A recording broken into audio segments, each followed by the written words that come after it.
Ito pala ang lalaking pumipila ngayon para ligawan si Catherine Bernardo. Halina't panoorin natin ang buong detalye.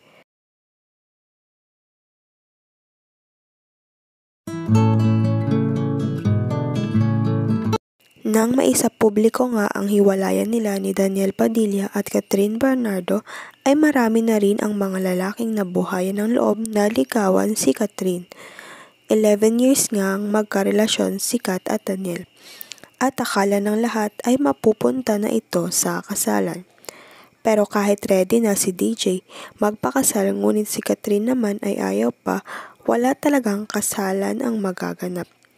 Ngayon nga kilalanin natin ang siniship kay Catherine, fans kay Kat. Napansin nga ng netizens na palaging pinupusuan ni Richard Armstrong ang mga posts ni Catherine sa Instagram.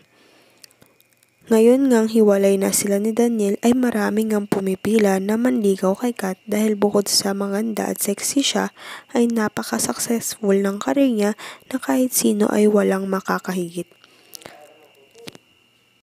Di pa nga kumpirmado kung ano ang totoong dahilan ng hiwalayan nila ni Daniel, pero grabe ngang suporta ang nakukuha ni Kat sa kanyang fans.